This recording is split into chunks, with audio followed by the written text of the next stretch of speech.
Ya son las 12 horas con 33 minutos, 12 con 33 minutos en la segunda entrega de Punto Noticias a través de Pichincha Universal. Saludamos a esta hora en nuestros estudios a Verónica Montufa, responsable mundial de proyectos de la Internacional de Servicios Públicos. Ella nos acompaña esta tarde en esta segunda entrega de noticias. Verónica, muchas gracias por estar con nosotros. En días pasados nos llegó una comunicación a Pichincha Universal respecto a una entrevista que se le realizó al señor Iván Bastidas Ordóñez, presidente de la Confederación Nacional de Servidores Públicos del Ecuador, que fue entrevistado en este medio de comunicación en el marco de las protestas de octubre. Él dio su opinión sobre la afectación de las medidas económicas tomadas en ese entonces por el presidente Lenín Moreno. Hay que recordar que hubo un decreto mediante el cual se eliminaban los subsidios a los combustibles. Razón de esta entrevista, o por esas declaraciones vertidas por el señor Bastidas Ordóñez, se inició un proceso de sumario administrativo en su contra. Esta sin duda es una medida de una especie de represalia en contra del señor Bastidas, que dio su opinión sobre la afectación de las medidas económicas en octubre pasado. ¿Cómo mira usted este tipo de respuestas por parte del Estado a personas o servidores públicos que lo que han hecho es expresar su opinión? Bueno, muchísimas gracias y buenas tardes. En realidad, creo que lo que se juega aquí son dos cosas. En primer lugar, la falta de libertad de expresión y cómo el Estado ecuatoriano quiso hacer un cerco político a todo lo que podía ser las voces críticas desde diversos lados que hubieron en octubre para de alguna manera neutralizar la respuesta social que en octubre se estaba construyendo. Creo que en ese sentido se armaron las diferentes instancias y vemos que, particularmente en el caso de Iván Bastidas Ordóñez, que es un servidor público de la Secretaría Nacional de Aduanas del Ecuador, la SENAE. Exactamente, considerada una institución de seguridad del Estado,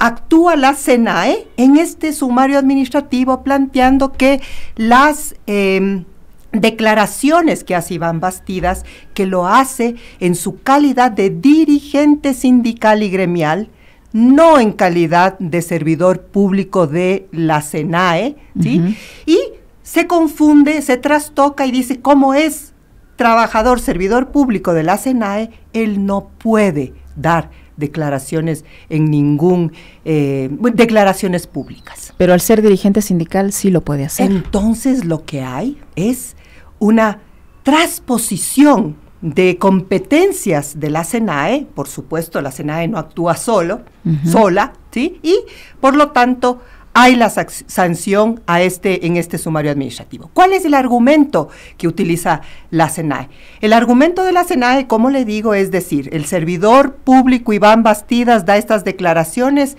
en la SENAE regida por el COESCOP, el Código Orgánico de Entidades de Seguridad, regida por el COESCOP. Ningún servidor público aduanero está en capacidad de dar declaraciones públicas si es que no se cumple con las directrices de la SENAE. ¡Oh, sorpresa!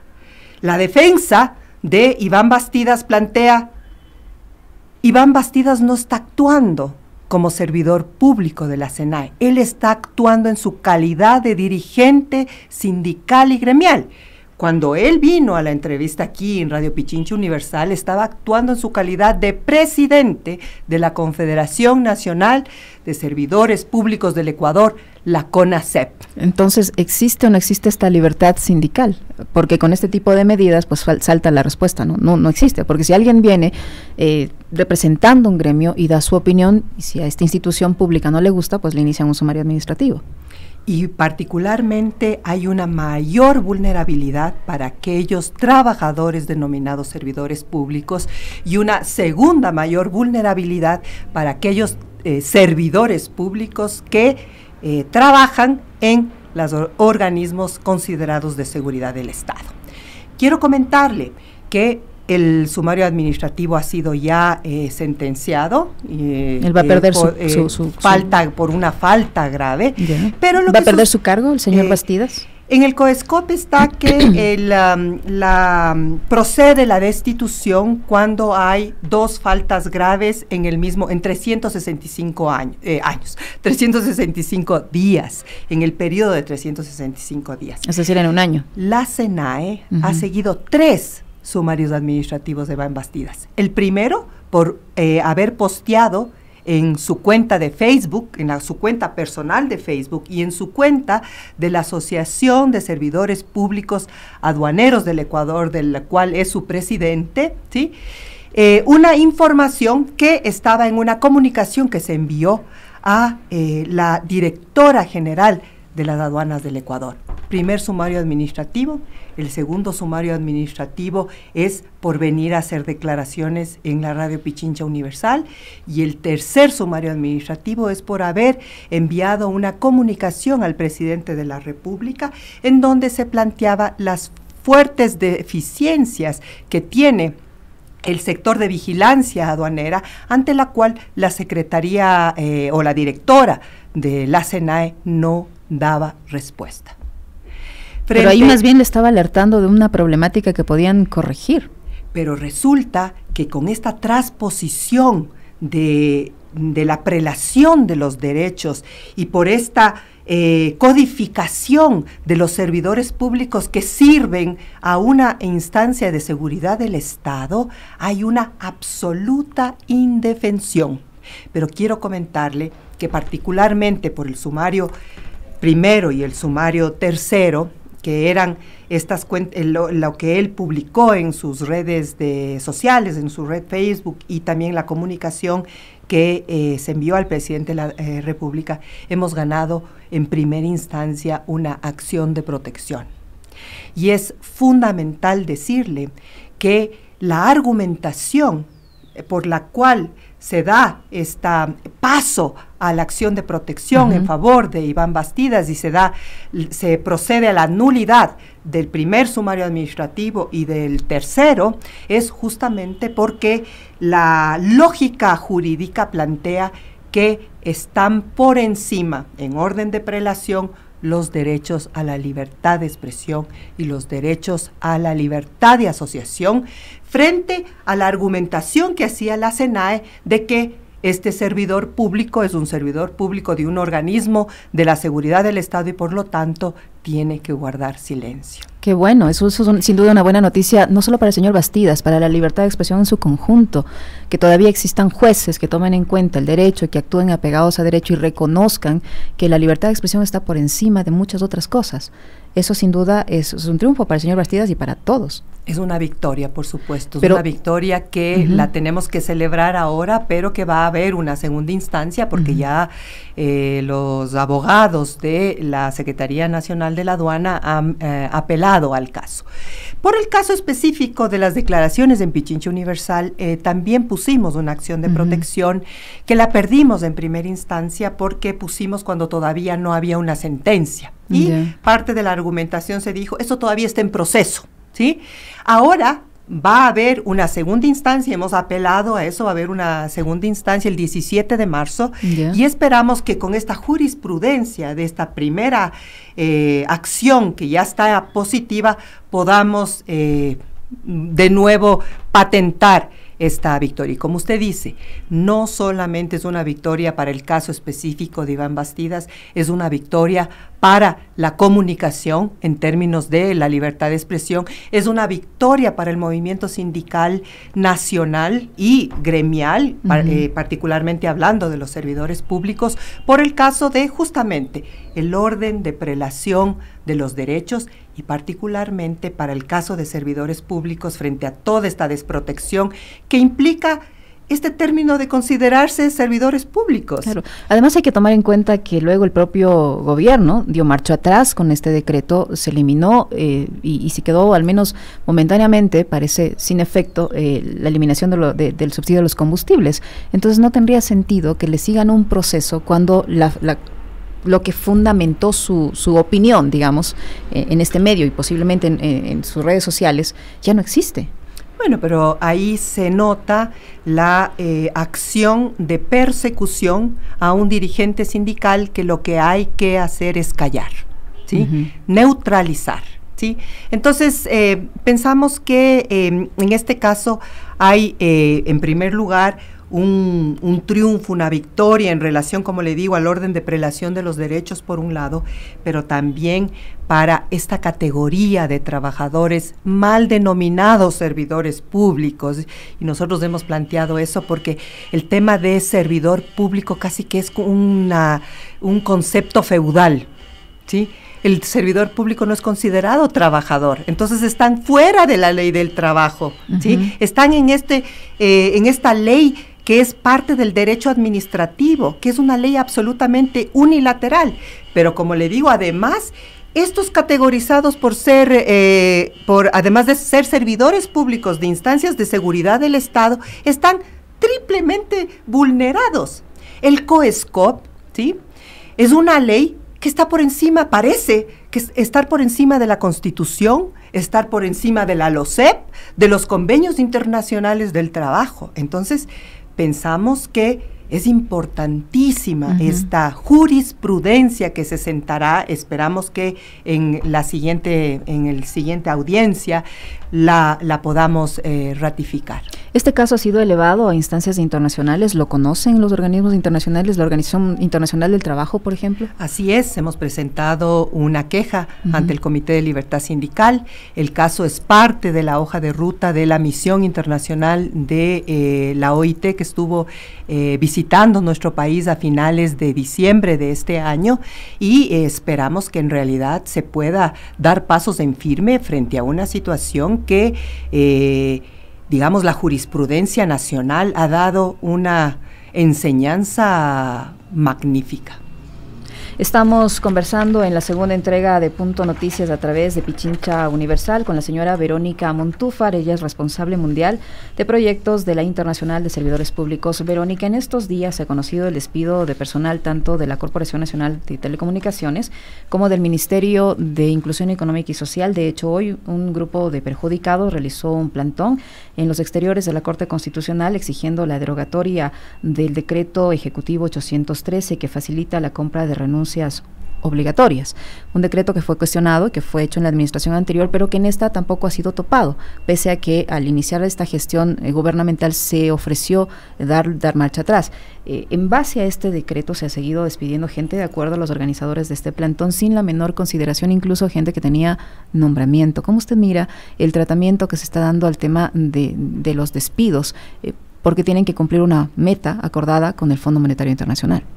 Bueno, la lectura que nosotros hacemos como sindicato global que agrupa a las organizaciones de trabajadores de los servicios públicos en todo el mundo y particularmente aquí en el Ecuador es que el hecho del despido, el haber flexibilizado el despido de los trabajadores y trabajadoras del sector público, entre ellos los denominados servidores públicos, ha sido un proceso que ha venido de la mano de dos elementos. El primer elemento es la privatización. No podemos desconocer que justamente esa flexibilización de la legislación, pero además de eso, el proceso mismo de despido está asociado a la privatización de los servicios públicos y conjunto con la privatización, la reestructuración, la fusión, la eliminación de entidades del sector público sin ningún criterio técnico, solamente aquel criterio que se puede plantear en términos de poder dar cifras ante un convenio internacional como usted lo ha manifestado. La carta de intención firmada por el gobierno ecuatoriano frente al Fondo Monetario Internacional habla del reequilibrio de la masa salarial. Esto en términos parece un concepto novedoso. Ese concepto novedoso significa despidos. Así y lo que ha sucedido es, le digo, ha habido la flexibilización del despido y también ha habido la flexibilización de un derecho fundamental de los trabajadores y trabajadoras, que es la huelga, ¿sí? Entonces, mientras el despido se flexibilizó y hubo una mayor posibilidad de echar fuera de su trabajo a los trabajadores y trabajadoras, también no se flexibilizó, sino que más bien se acentuó el tema de la prohibición de los servidores públicos, de los trabajadores del sector público, de realizar la huelga, que es el arma fundamental de lucha. Y también la posibilidad de organizarse, de sindicalizarse, de organizarse para poder reclamar sus derechos. Un trabajador solo no puede reclamar sus derechos, solo y exclusivamente a través de la posibilidad de tener derechos colectivos y de poder ejercitarlos. Es que se puede defender a los trabajadores y trabajadoras. Entonces, nosotros vivimos 12 años, bueno, más. La década de los 80, la década de los 90, fueron décadas neoliberales por excelencia, que una de las cosas que planteaban era reducir las competencias del Estado frente a la sociedad para aumentar las competencias del sector privado, ¿sí? Pero a partir de 12 años atrás, vivimos un acecho a los trabajadores y trabajadoras del sector público, y ese acecho es regresión de derechos y junto con esa regresión de derechos, despido. Situación que se mantiene hasta ahora. Se mantiene hasta ahora. Nada ha cambiado de la década de Correa a la década actual. Nada ha cambiado. Lo único que ha cambiado es esta pugna entre fracciones de poder al interior de Alianza País, esas salidas. Y al interior del mismo sindicalismo. Al interior del mismo sindicalismo lo que ha pasado es que la gran fuerza del sindicalismo se ha obstruido. Nosotros venimos de 4 centrales sindicales al inicio de la época de Correa y ahora tenemos 11. División, fragmentación, cooptación, neutralización, vía despidos. Entonces, y además de eso tenemos una tasa de sindicalización la más baja de América Latina, 3%. Y de ese 3%, la mayor parte son trabajadores y trabajadoras del sector público. Solamente déjeme darle una cifra. Nosotros estamos hablando de alrededor de 600,000 trabajadores y trabajadoras del sector público. Y nosotros decimos trabajadores a todos, ¿sí? Incluidos los servidores públicos. Pero de esos 600,000, apenas 40,000 están sujetos por el Código del Trabajo. El resto son trabajadores que están regulados por la Ley Orgánica del Servicio Público y están regulados vía ser servidores públicos de carrera o ser servidores públicos con nombramientos provisionales o con contratos, ¿sí? ¿Qué sucede ahí? La mayor cantidad de trabajadores y trabajadoras del sector público está en una situación de indefensión y de desprotección y finalmente lo que terminan siendo son los sacrificados, digamos, a los que los separan de sus puestos. Exactamente, y hay una precarización que es extensiva, se viene cada vez con más fuerza. Lamentablemente ese es el panorama, más aún cuando forman parte de acuerdos en materia económica con el Fondo Monetario Internacional. Esto sin duda va a terminar sucediendo en lo que va de este año. Le queremos agradecer, Verónica, por su presencia en nuestros estudios. Verónica Montúfar, responsable mundial de proyectos de la Internacional de Servidores Públicos, que nos ha acompañado esta tarde para escuchar la información relacionada al caso del señor Iván Bastidas Ordóñez, dirigente sindical, sobre el que se ha iniciado un sumario administrativo, ustedes ya escucharon, y también sobre el escenario que se vive en el ámbito laboral del sector público. 12:52. Muchísimas gracias. #La